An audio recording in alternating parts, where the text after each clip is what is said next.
कैसे हैं सर आप? जी, बिल्कुल बढ़िया हूँ रक्षित और वैभव। आज का दिन भी अच्छा है मतलब आज मैं बैंगलोर में हूँ तो कुछ नया देख ही रहा हूँ यहाँ पे, सीख रहा हूँ। जी। तो सर यहाँ पर मैं आपकी जर्नी के बारे में पूछना चाहूँगा कि आपकी जर्नी कैसे स्टार्ट हुई? मतलब कैसे आपने फाइनेंशियल की इंडस्ट्री में कदम रखा? तो मैं जानना जी, जी, जी। तो रक्षित ऐसा है कि मैं बहुत ही मध्यम वर्गीय परिवार से आता हूँ।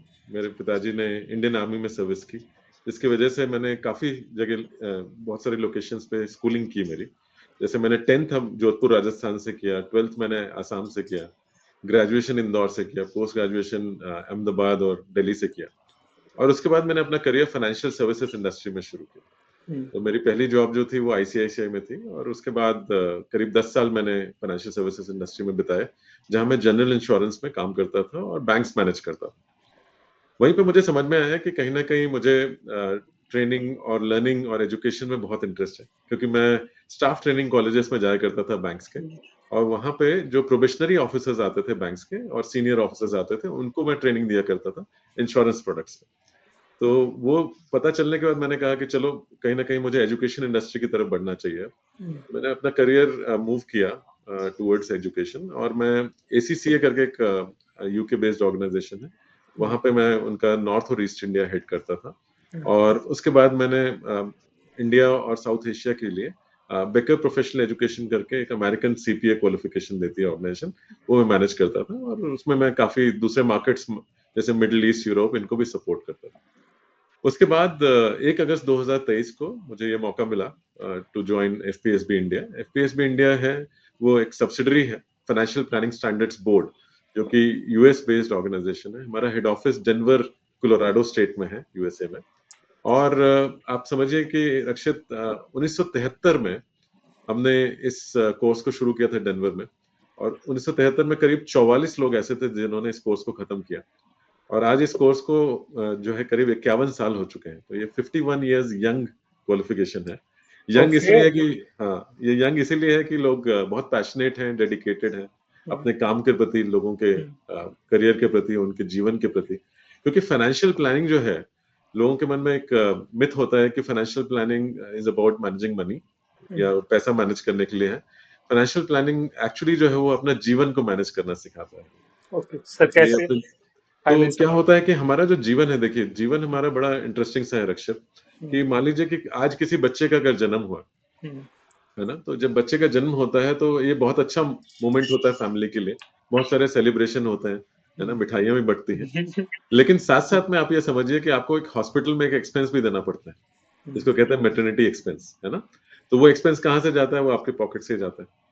उसके बाद जब बच्चा बड़ा होता है तो वो स्कूल जाता है। स्कूल में आज की डेट में स्कूल एजुकेशन बहुत आसान नहीं है, बहुत एक्सपेंसिव है। तो आपको बच्चे के एडमिशन की तो खुशी है, लेकिन साथ साथ में आपकी जेब से उसकी स्कूल एक्सपेंसेस भी पे करने की जरूरत पड़ती है। बिल्कुल। फिर बच्चा फर्दर बड़ा होता है, आप स्कूल के एक्सपेंसेस पे कर लेते हैं, उसका ग्रेजुएशन में मान लीजिए ग्राफिक एरा यूनिवर्सिटी में उसका एडमिशन हो जाता है बीबीए करने के लिए आपकी तरह, बिल्कुल। है ना। तो वहां पे फीस तो कम तो है नहीं, वो फीस तो आपको देनी ही है। तो आपके पिताजी भी बहुत खुशी होंगे, चलो रक्षित का, वैभव का अच्छे कॉलेज में एडमिशन हुआ है, लेकिन साथ साथ में एक्सपेंस तो रहता ही है, और वो एक्सपेंस चाहे वो जेब से दें या लोन लेके दें, कहीं ना कहीं उन्हें देना पड़ता है। उसके बाद आप पोस्ट ग्रेजुएशन की तरफ आगे बढ़ते हैं कि आपने एमबीए किया या कोई और कोर्स किया, और फिर क्या होता है, आपको जॉब मिलती है और शादी हो जाती है। शादी में भी देन खर्चे होते हैं, उसके बाद फिर एक्सपेंस आ फिर एक जाता है, बच्चा हो शादी जाता हो गया, है फिर ना, बच्चे। शादी के बाद बच्चा आ जाता है। तो ये एक लाइफ साइकिल है। लेकिन आप देखिए कि हमारा जो जीवन की जो लाइफ साइकिल है वो ऐसी है कि वो कभी भी सीधी लाइन नहीं होती है, सीधी लकीर नहीं है, हमेशा इस तरीके से ऊपर नीचे। यानी कि जीवन में कुछ बहुत अच्छे समय, मतलब समय होता है, बहुत अच्छा समय भी होता है, और बुरा और समय भी बहुत होता है। बहुत अच्छा खराब भी। समय जैसे मैंने आपको बताया, ये अच्छा समय है। उसके अलावा मान लीजिए कोई बीमार हो गया, हॉस्पिटलाइज हो गया, तो भी पैसे लगते हैं। किसी का एक्सीडेंट हो गया, पैसे तो भी खर्च होते पैसे हैं, लगते हैं। है ना। अगर किसी की डेथ हो गई तो वहां भी पैसा खर्चा होता है, राइट। उसके अलावा मान लीजिए कि हमने कार खरीदी, हमने घर खरीदा, वहां भी एक्सपेंसेस होते हैं ना। और फिर जो भी बहुत सारी चीजें, आपने कहा कि मुझे स्विट्जरलैंड घूमने जाना है, इंग्लैंड घूमने जाना है, वहां भी खर्च होता है। भारत में ही कहीं घूमने जाना, वहां भी खर्च होता है। लेकिन क्या लाइफ में हर व्यक्ति के अपने अपने लाइफ के गोल्स होते हैं। अक्षित, मान लीजिए आपने ग्रेजुएशन किया 20 साल की उम्र में, फिर आपने कहा कि 2 साल बाद मुझे एमबीए करना है। 22 की उम्र में जब आप एमबीए करते हैं, तो करने के बाद आपने कहा कि 28 का होते होते मुझे ये कार खरीदनी है, ये आपका गोल है हुँ, कि जीवन में मुझे ये करना है। जी, लेकिन 27 होते-होते आपकी शादी हो गई मान लीजिए। उसके बाद आपने कहा कि चलो अब तो पत्नी आ गई है तो एक्सपेंस बढ़ गए हैं। तो हुँ, आपने कहा कि चलिए इसको थोड़ा और आगे बढ़ाते हैं, पोस्टपोन करते हैं अपने गोल को कि मैं 30 साल का होऊँगा तब 30 करूँगा, साल का कब है लूँगा? ना? लेकिन 30 की उम्र में ये हो कि आपका बच्चा हो गया। अब आप बच्चे के एडमिशन के बारे में सोच रहे हैं, स्कूल एक्सपेंसेस के बारे में सोच रहे हैं। हुँ, जब बच्चा बड़ा हो जाता है तब तक आपका रिटायरमेंट का टाइम आ जाता है। हुँ, और रिटायरमेंट एक ऐसी चीज़ है जो कि एक माइंडसेट है, जैसा कि हमने कहा नंबर, भारत सरकार ने एक नंबर दिया है कि भई 58 में या 60 में आप रिटायर होंगे। कोई सा नंबर है। लेकिन क्या 60 के बाद लोग काम नहीं करते? अगर करते आप हैं। देखिए केएफसी को कर्नल सैंडर्स ने शुरू किया था जी, 63 की एज में, 63 साल की उम्र में उन्होंने उस 63 बिज़नेस साल। को शुरू किया, हुँ, है ना? और आज देखिए बिज़नेस कहाँ से कहाँ पहुँचा है। बहुत सारे बड़े बिज़नेसेस ऐसे हैं दुनिया भर में, जो लोग रिटायरमेंट के बाद ही शुरू करते हैं। तो रिटायरमेंट जो है आपका जीवन का अंत नहीं है। रिटायरमेंट आपकी सेकंड इनिंग्स की शुरुआत है। जैसे क्रिकेट में सेकंड इनिंग्स होती है टेस्ट मैचेस में, वैसे हुँ। ही सेकंड इनिंग्स की शुरुआत है। मेरे को और लगता फिर है सब पर्सनली जी, ऐसा लगता है कि मतलब रिटायरमेंट नए जीवन की आगमन है। बिल्कुल, बिल्कुल। देखिए कहते हैं ना कि अगर आप हाईवे पे गाड़ी चला रहे हैं, हुँ, है ना? तो आप पहले तो हाईवे पे चले, हुँ, रिटायरमेंट एक्सप्रेसवे पे आपका पहला कदम है, क्योंकि उसके बाद आप एक्सप्रेसवे पे चले जाते हैं, है ना? ओके। और वहाँ पे जीवन आपका खत्म नहीं होता, क्योंकि आप देखिए आपने इतने सालों में अपने जीवन के जो-जो आदतें बनाई हैं, जो आपकी हुँ, हैबिट्स बनाई हैं, कि हुँ, भई मुझे ये ब्रांड की शर्ट पहननी है, या मुझे ये ब्रांड की घड़ी पहननी है, हुँ, या मुझे इस ब्रांड की कार में जाना है, या मुझे इन सिटीज़ को टूर करना है। हुँ, क्या आप रिटायरमेंट के बाद बंद कर देंगे? आज नहीं, मान लीजिए आपकी उम्र 59 साल है, कल 60 के होने वाले हैं। क्या आप बोलेंगे नहीं-नहीं आज से मैं ये घड़ी पहनना बंद कर दूँगा, या पत्नी को इस रेस्टोरेंट में ले जाऊँगा, बच्चों को ये खाना नहीं खिलाऊँगा, कर सकते हैं? नहीं ना। नहीं। आप चाहेंगे कि उस समय भी इन चीज़ों को करें। तो हुँ, हमारे जीवन के जो उतार-चढ़ाव हैं, उनको मैनेज करना फाइनेंशियल प्लानिंग है। तो इसीलिए जीवन को मैनेज करना फाइनेंशियल प्लानिंग है, ना कि पैसे को मैनेज करना फाइनेंशियल। ओके। काफ़ी अच्छी डेफिनिशन बता दी सर आपने जी, फाइनेंशियल जी। प्लानिंग की। मैं यहाँ पर सेकंड जी, जी, क्वेश्चन ये पूछना चाहूँगा जो एफपीएसबी है, ये क्या है और इसका वर्क क्या है? जी।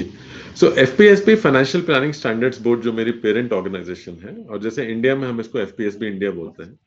उनका मेन काम है कि हम स्टैंडर्ड सेट करते हैं फाइनेंशियल प्लानिंग के लिए दुनिया भर में। स्टैंडर्ड्स मतलब रूल्स, रेगुलेशंस, कंप्लायंसेस, वो हम ओके। फॉर्म करते हैं, और उसके अलावा हम एग्जामिन और सर्टिफाई करते हैं towards a gold standard certification. जो एग्जामिन करना और सर्टिफाई करना गोल्ड स्टैंडर्ड सर्टिफिकेशन है हमारा, जिसको हम कहते हैं certified financial planner professional certification. ये ओके। दुनिया भर में 28 से ज्यादा टेरिटरीज में लोग करते हैं इसको, और करीब हमारे 2,30,648 से ज्यादा लोग हैं जो सीएफपी प्रोफेशनल्स हैं, और वो अपने क्लाइंट्स को हर जगह हेल्प दे रहे हैं और उनके लिए मदद कर रहे हैं।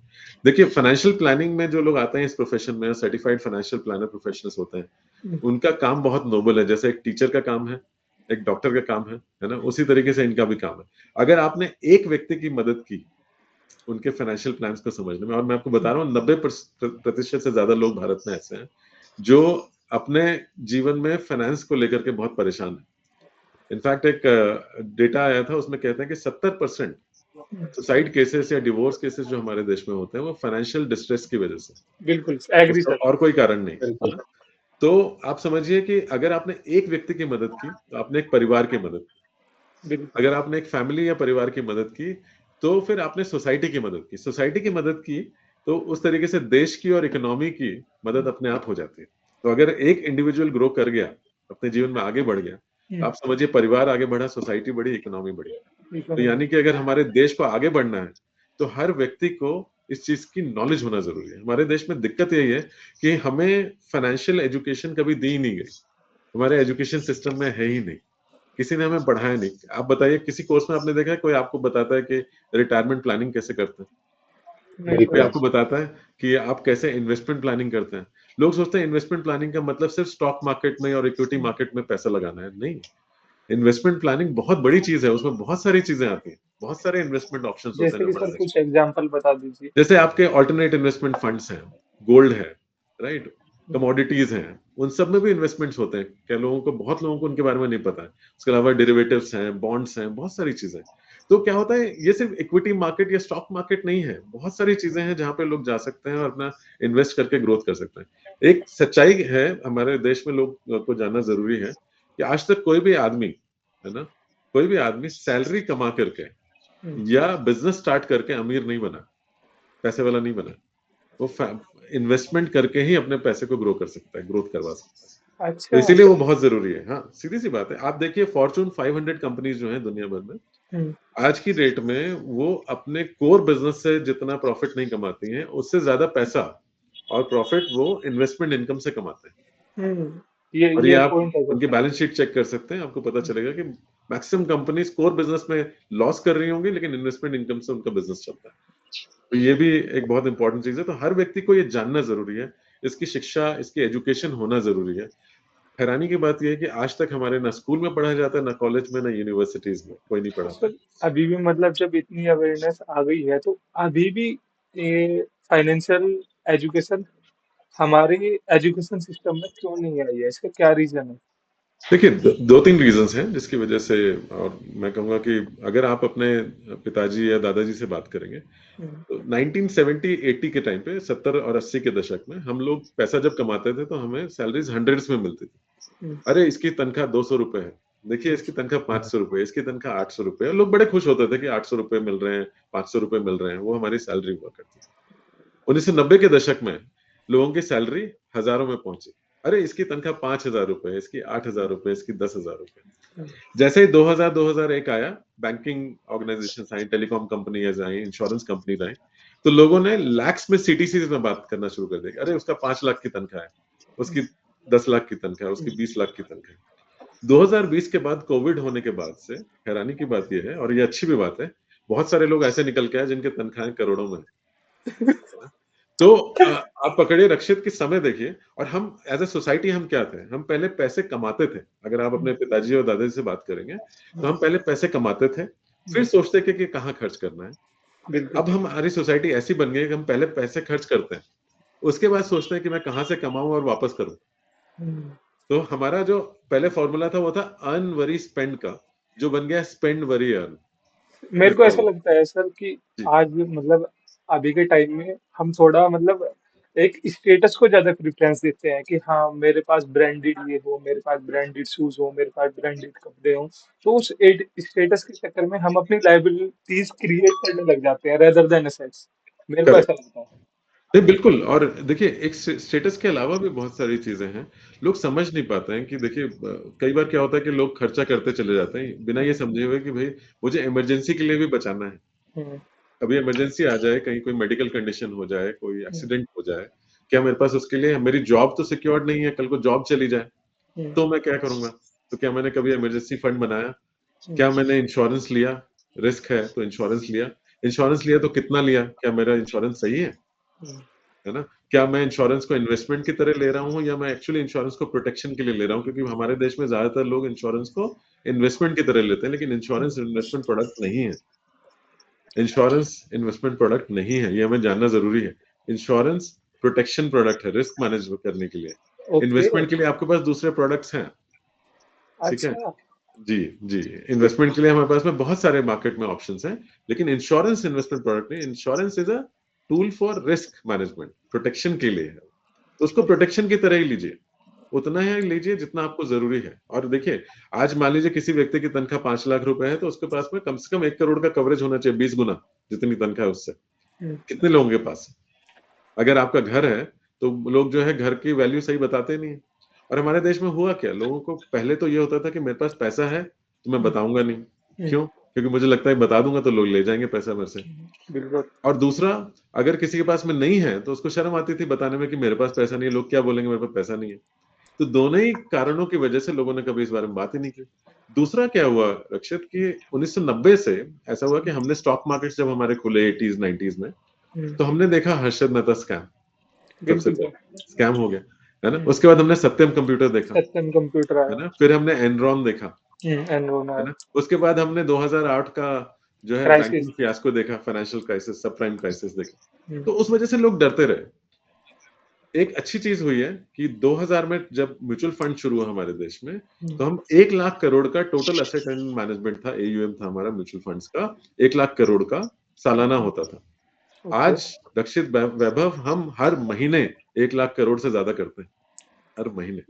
वाह, ओके। मतलब जी, सर इतना ड्रास्टिक आ गया था सर। जी। क्योंकि लोगों ने समझा इसकी वैल्यू को। देखिए, किसी भी इक्विटी प्रोडक्ट में या किसी भी म्यूचुअल फंड में इन्वेस्टमेंट शॉर्ट टर्म के लिए नहीं करना चाहिए। लोग जो शॉर्ट टर्म के लिए करते हैं वही लूज करते हैं अपने पैसे। जो लोग उसको लॉन्ग टर्म के लिए इन्वेस्ट करके रखते हैं वही हमेशा ग्रो कर पाते हैं। जीवन में ये जानना बहुत जरूरी है कि जो शॉर्ट टर्म का पैसा है उसको शॉर्ट टर्म में यूज करिए, उसको लॉन्ग टर्म के लिए यूज मत करिए।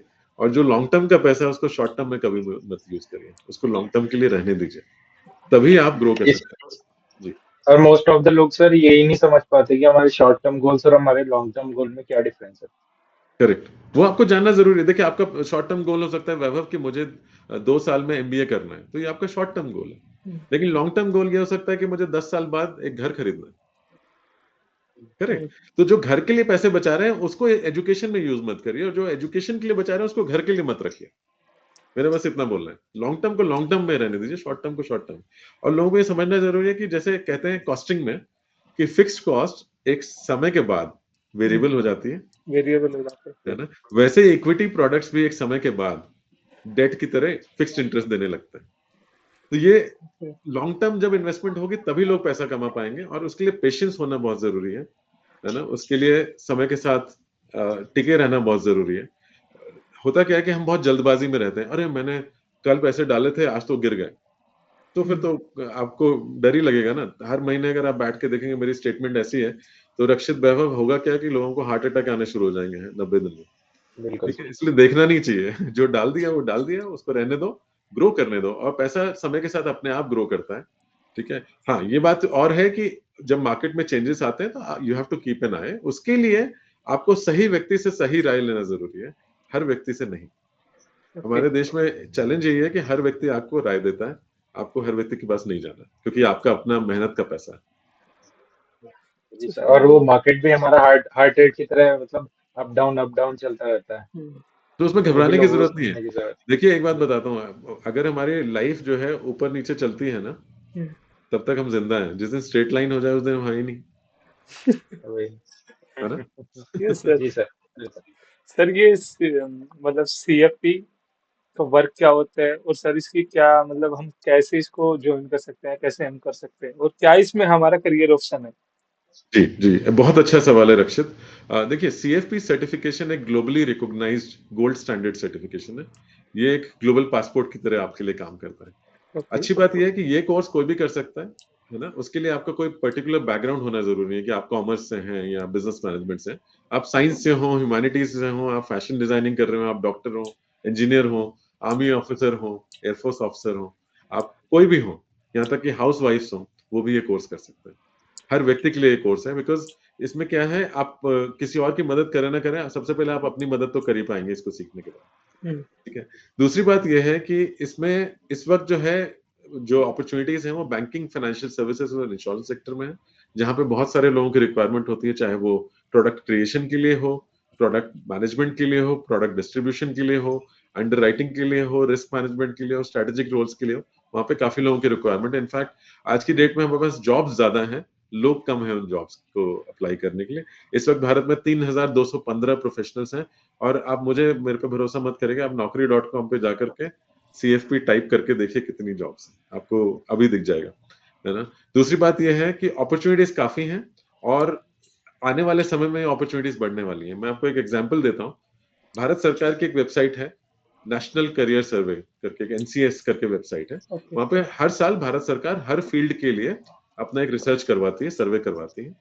भारत सरकार ने जो पिछले साल सर्वे किया था उसके हिसाब से एज पर एनसीएस सर्वे, बैंकिंग, फाइनेंशियल सर्विसेज और इंश्योरेंस सेक्टर में हमने करीब 46,86,86,000 जॉब्स क्रिएट की थी।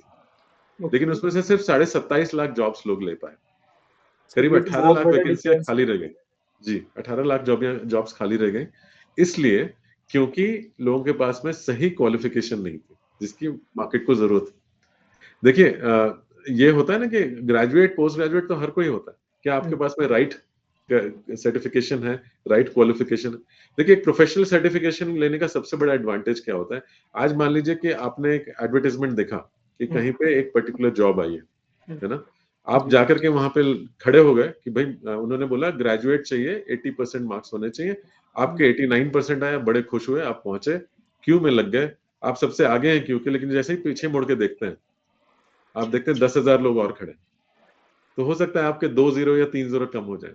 या तो ये 1/100 हो जाए, 1/10 हो जाए, तो आपके चांसेस जॉब मिलने के बढ़ जाते हैं कि नहीं बढ़ते हैं? बिल्कुल सर। ये है ना? बिल्कुल तो वो ये तो क्या वही है। है ना? तो एक प्रोफेशनल के साथ में ये होता है कि बिकॉज आपके पास प्रोफेशनल सर्टिफिकेशन है, वो आपको लाइफ में काम आता है। दूसरा, ये एक ऐसा सर्टिफिकेशन है जो आपका लाइफ टाइम का एक डेजिग्नेशन भी बनता है, जो आप अपने नाम के आगे लगा सकते हैं। अगर आज कोई डॉक्टर है तो वो डॉक्टर लिखता है, वैसे ही सीए है तो सीए लिखता है, सीएफपी है तो वो अपने नाम के आगे सीएफपी प्रोफेशनल सीएफपी लिखता है। लिखी है। इसमें सर दो टर्म आती जी है। सर, जैसे हम बोलते हैं एक पहचान जिसको हम कहते हैं, मतलब अपने नाम के आगे, हम्म, जैसे अलग अलग वेरियस प्रोफेशन में होते हैं, तो फाइनेंस में हम इसको रेफर कर सकते हैं ऐसे। जी जी। और आप अगर किसी को फोन करते हैं, मान लीजिए कनाडा में या यूएस में या यूके में, ऑस्ट्रेलिया में, अफ्रीका में, कहीं भी कॉल करिए, आप बोलते हैं मैं सीएफपी प्रोफेशनल हूँ, आपको पहचान जाएंगे, क्योंकि सीएफपी सर्टिफिकेशन ग्लोबली एक सिंगल सर्टिफिकेशन।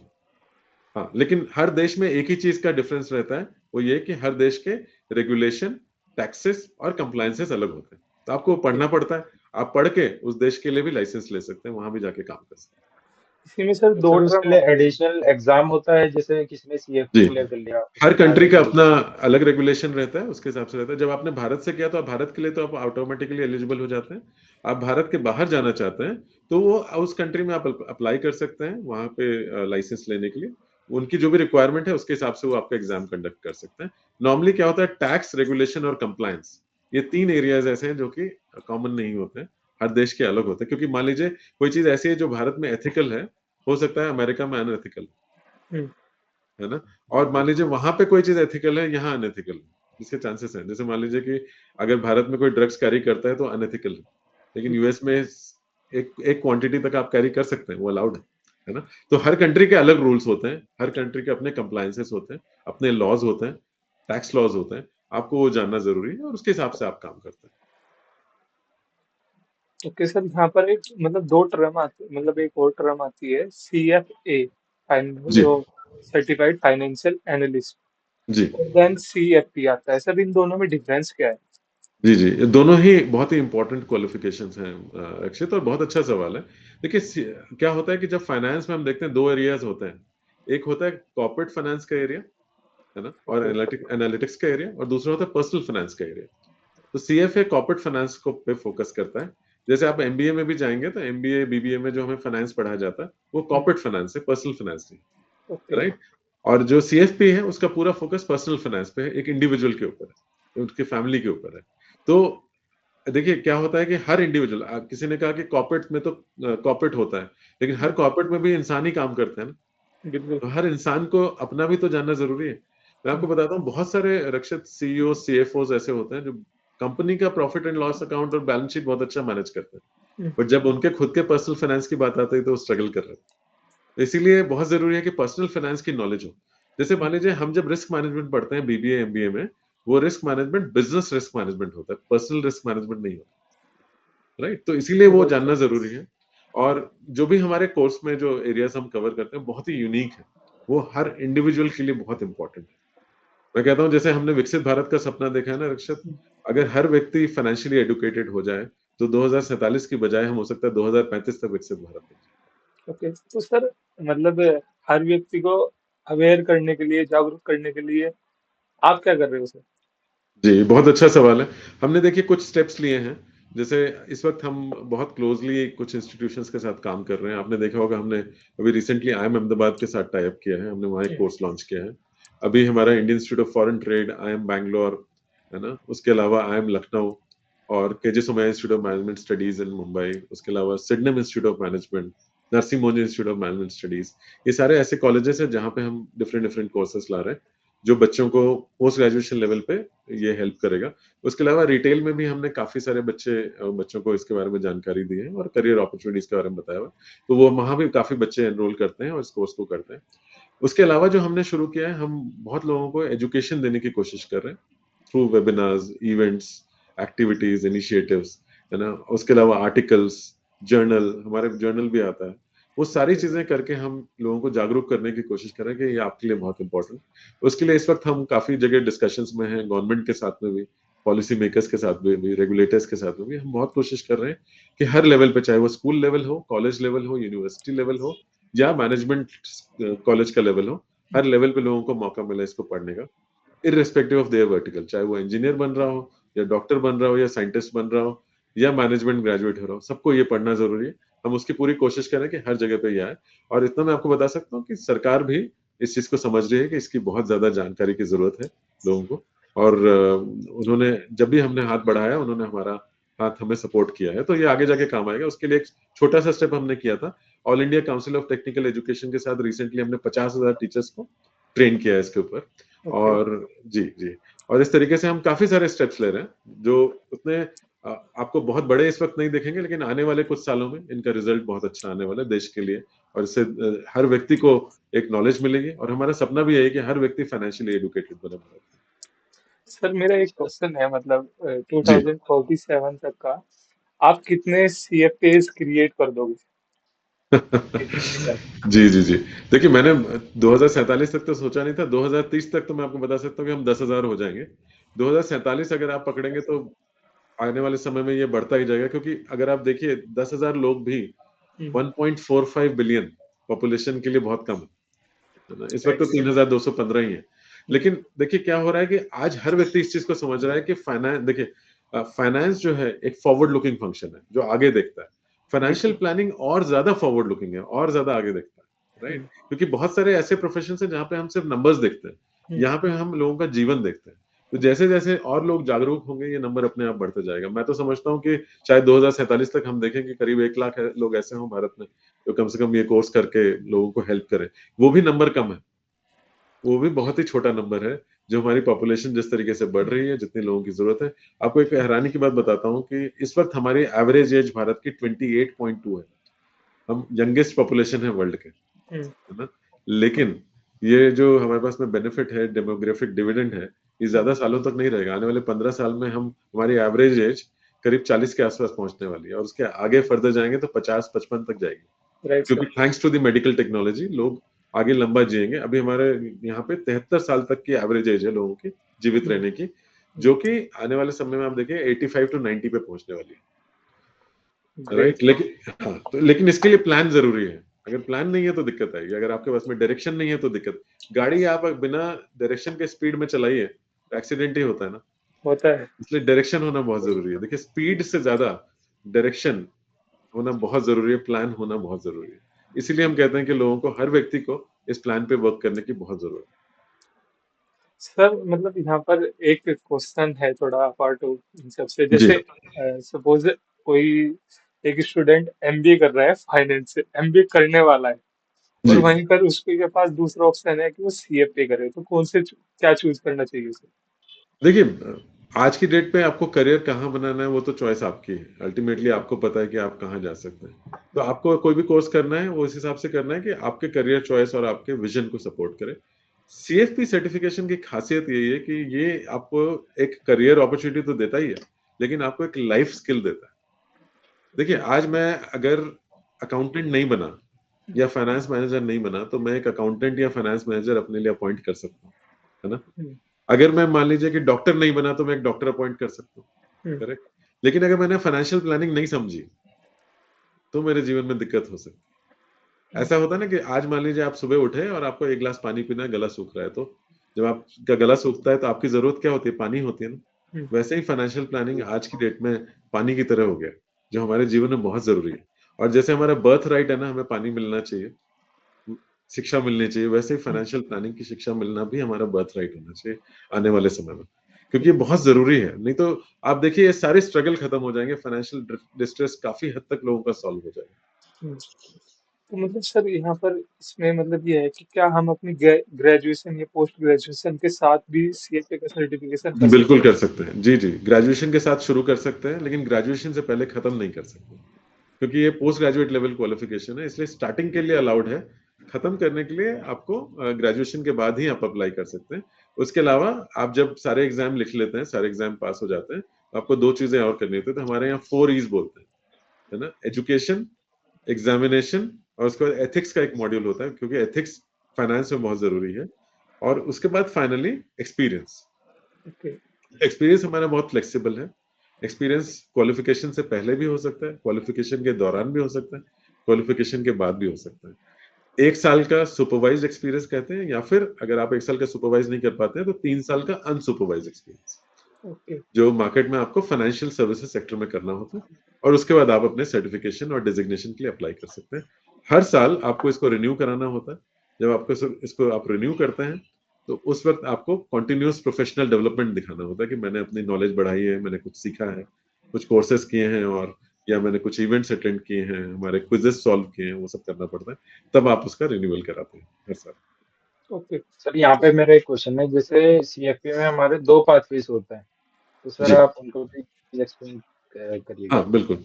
तो क्या होता है रेगुलर पाथवे, जैसे आप लोग कोई भी स्टूडेंट हैं जो ग्रेजुएशन में पढ़ रहा है या पोस्ट ग्रेजुएशन में, उसके लिए रेगुलर पाथवे है जहाँ पे उनको सारे लेवल्स कंप्लीट करने होते हैं।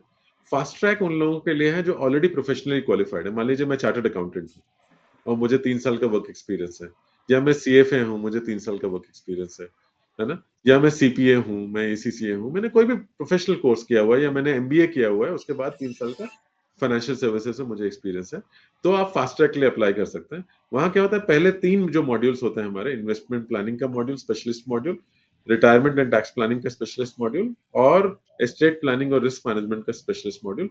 वहां पे एग्जाम से आपको वेवर मिल जाता है, लेकिन एजुकेशन से वेवर नहीं मिलता, आपको पढ़ना सारा ही पड़ता है। क्यों पढ़ना पड़ता है? क्योंकि फाइनल लेवल पे, इंटीग्रेटेड फाइनेंशियल प्लानिंग लेवल पे, आपको एक फाइनेंशियल प्लान बनाना होता है, और फिर आपको फाइनल सीएफपी एग्जाम लिखना होता है। अगर आपने पहले 3 मॉड्यूल नहीं पढ़े हैं तो आप फाइनेंशियल प्लान बना ही नहीं पाएंगे। और अगर आपने पहले 3 मॉड्यूल नहीं पढ़े और फाइनेंशियल प्लान पे काम नहीं किया है तो आप सीएफपी एग्जाम नहीं लिख पाएंगे। तो इसलिए बहुत जरूरी है कि आपको पढ़ना पड़ेगा। आपको एग्जाम से एग्जाम्शन मिलता है, एजुकेशन से एग्जाम्शन नहीं मिलता। पढ़ना जरूरी है हर मॉड्यूल को, और उसके बाद फाइनली आप उसको करते हैं। जो नॉर्मल रेगुलर पाथवे में बच्चे आते हैं, नॉर्मली 1 से 1.5 साल से 2 साल के बीच में कोर्स खत्म करते हैं। जो लोग फास्ट ट्रैक में आते हैं वो 6 महीने से 8 महीने और मैक्सिमम 1 साल में इसको कर पाते हैं, क्योंकि ऑलरेडी एक्सपीरियंस्ड होते हैं। तो हम उनके पुराने एक्सपीरियंस और उनके पुरानी एजुकेशन को जो है रिकॉग्नाइज करते हैं, उसके बेसिस पे उनको इसमें एंट्री देते हैं। सर आपको क्या मेजर चैलेंज लगता है इंडिया में? देखिए, पहला तो मैंने आपको बताया एजुकेशन सिस्टम में ये चीज नहीं है, तो वो एक चैलेंज रहा है। लेकिन आज की डेट में सबको पता चल गया कि ये बहुत जरूरी है और लोगों को जानना जरूरी है। अभी एक रिजर्व बैंक ऑफ इंडिया का एक डेटा आया, 42% लोग फाइनेंशियली लिटरेट हैं हमारे देश में। दिसंबर 24 की रिपोर्ट है, आप चेक करिएगा आरबीआई की।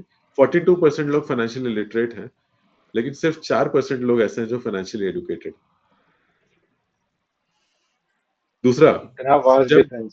बहुत बड़ा, और लिटरेसी का क्या मतलब है? मुझे लिखना, साइन करना आता है ना, पढ़ना आता है, लेकिन वो काफी नहीं है ना। अगर आपको पता है बैंक अकाउंट क्या होता है, आपको पता है क्रेडिट कार्ड क्यों नहीं लेना चाहिए, वो सफिशिएंट नहीं है। आपको पता होना चाहिए पैसा आया तो उसको आगे कैसे बढ़ाना है। देखिए, फाइनेंस की जो सबसे इंपॉर्टेंट रिस्पॉन्सिबिलिटी होती है कि जब पहले तो उनको सोर्सेस ऑफ फंड देखने होते हैं, पैसे लाए कहाँ से, है ना।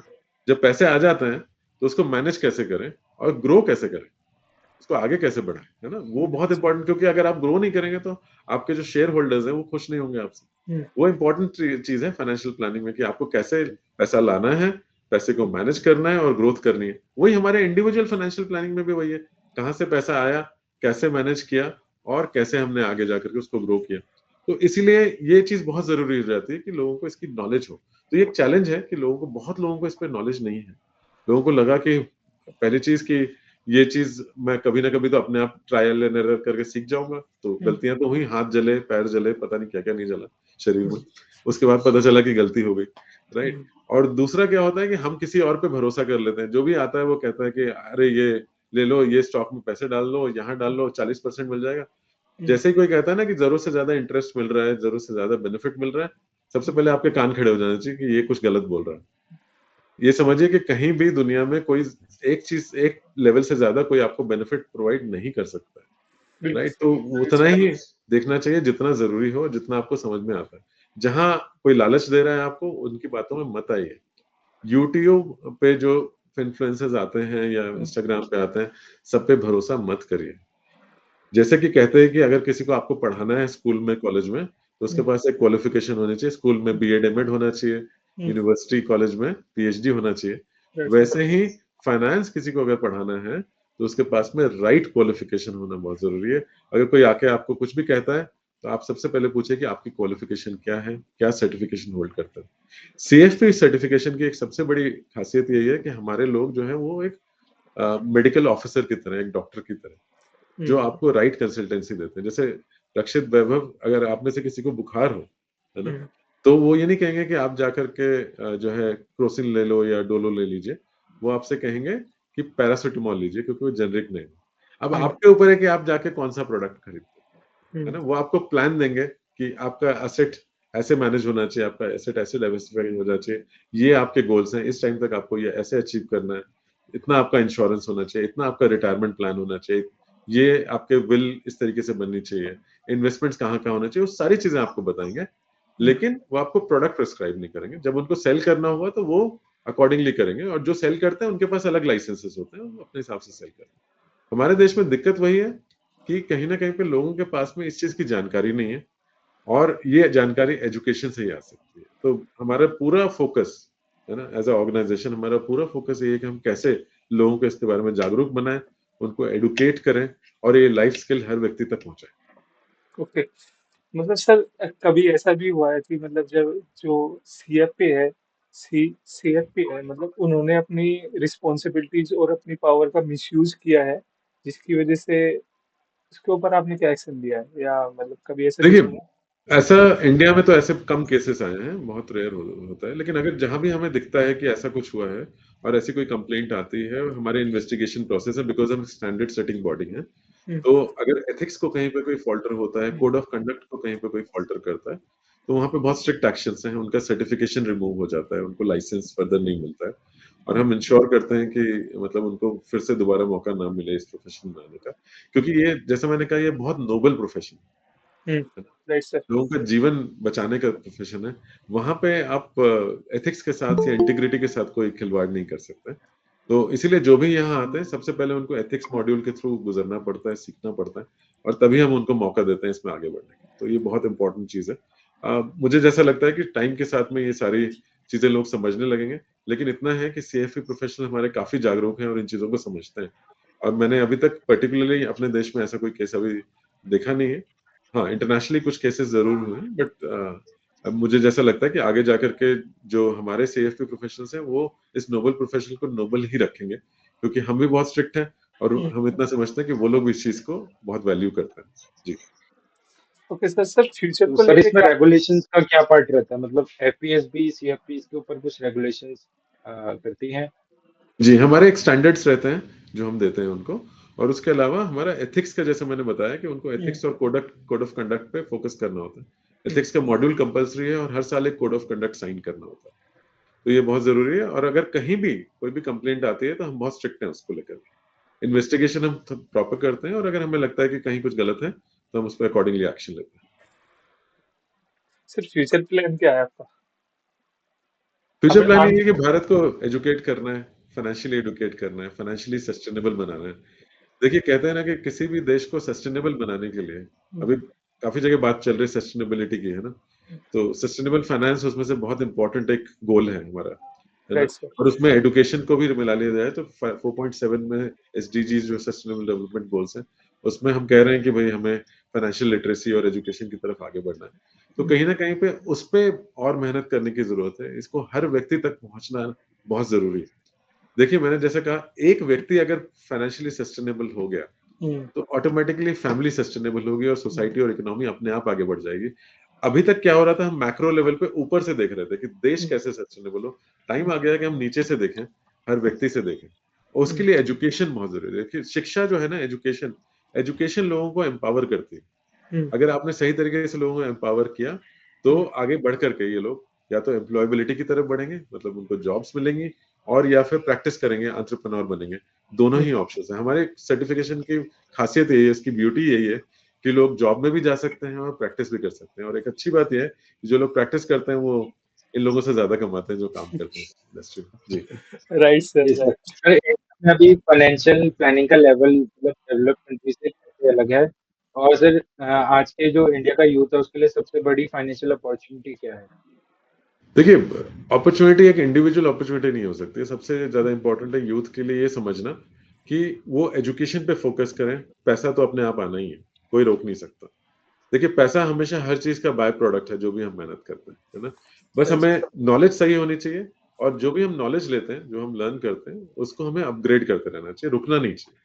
जो भी नई चीजें आ रही हैं उनके बारे में जान, देखिए आप फाइनेंशियल प्रोडक्ट्स इतने सारे आ गए मार्केट में, हर प्रोडक्ट में मैं पर्टिकुलरली ये नहीं कह सकता यही प्रोडक्ट सबसे अच्छा है, राइट। लेकिन आपके पास नॉलेज होने चाहिए। जब आपके पास नॉलेज है, शिक्षा है, तो आप आगे बढ़ सकते हैं। और कहीं पे आपको लगता है कि आपको नहीं आता, तो जैसे मान लीजिए अगर आपको प्लेन चलाना तो हर व्यक्ति को नहीं आता, वो तो पायलट ही चलाता है ना। बिल्कुल। तो इसलिए जरूरी है कि भाई हर कोई अगर पायलट बन जाए मान लीजिए, तो पैसेंजर कौन बनेगा, हम्म।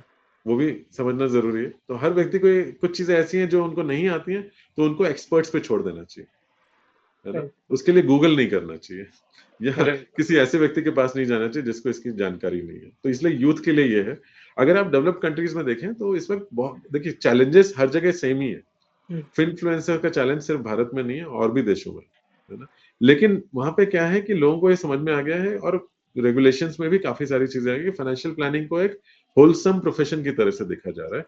हम्म। सिर्फ इसलिए ये सोच के नहीं कि सिर्फ इन्वेस्टमेंट के लिए, इन्वेस्टमेंट तो एक छोटा सा पार्ट है उसका, राइट। उसके अलावा इंश्योरेंस है, टैक्सेस है, रिटायरमेंट है ना। उसके अलावा आपका एस्टेट है, रिस्क मैनेजमेंट, ये सारी चीजें, बहुत सारी चीजें हैं जो जीवन में आपको समझनी जरूरी है। सिर्फ इन्वेस्टमेंट से सारा काम नहीं होता, है ना। तो इसीलिए जो डेवलप कंट्रीज ऑलरेडी इस चीज को समझ चुके हैं, मुझे लगता है आगे जाकर के हमारे कंट्री में भी लोगों को ये समझ में आएगा।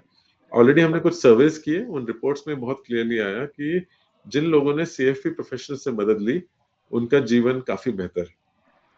वो अपने इन्वेस्टमेंट्स को बेटर देख रहे हैं, अपने रिटायरमेंट प्लान्स को बेटर देख रहे हैं, अपने फ्यूचर लाइफ को बेटर देख रहे हैं। तो उससे बेटर क्या हो सकता है।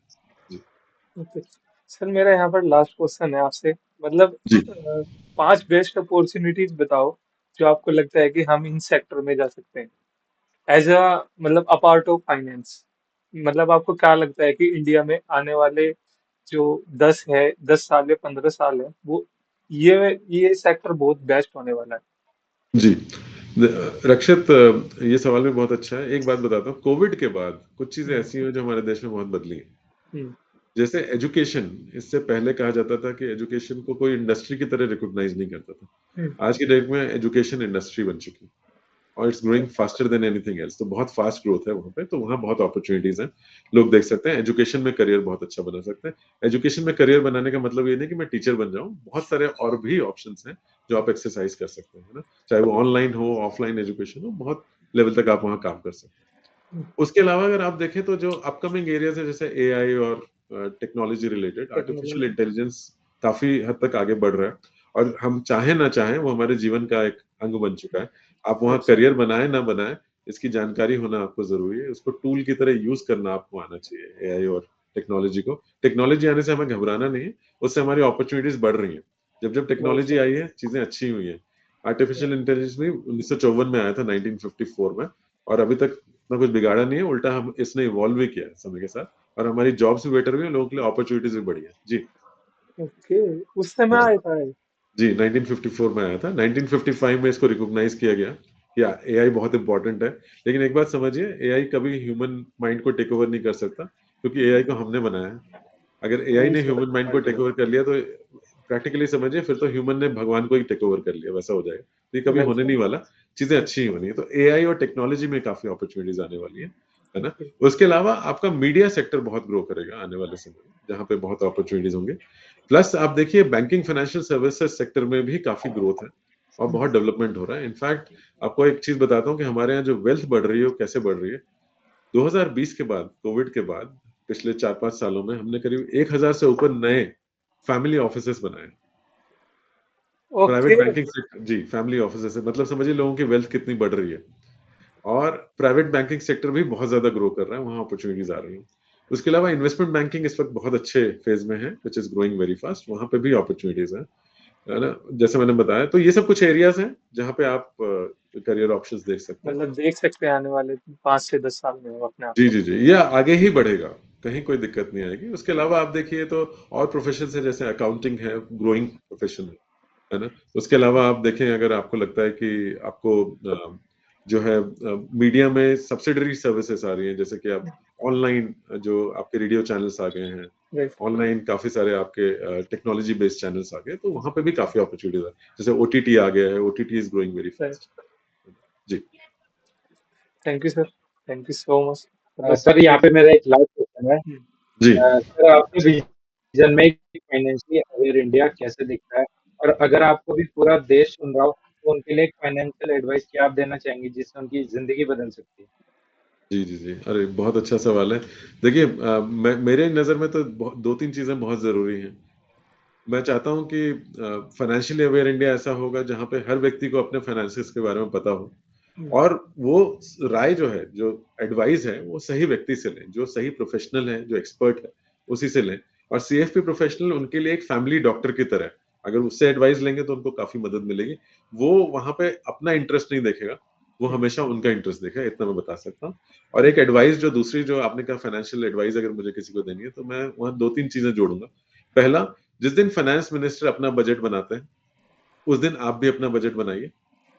दूसरा, जब आप कहीं बाहर निकलते हैं, तो जैसे आप आधार कार्ड और पैन कार्ड जेब में रख के चलते हैं अपने वॉलेट में, अपना हेल्थ कार्ड लेके चलिए। और तीसरा, जो बहुत इम्पोर्टेंट है, घर में जब आप खाना खाने बैठते हैं, है ना? तो शाहरुख खान की फ़िल्मों की बजाय कभी-कभी अपने पैसों के बारे में बच्चों से डिस्कशन करें। तो ये चीज़ें होंगी तो बहुत आगे जाएँगी चीज़ें। जी, राइट सर। बिल्कुल।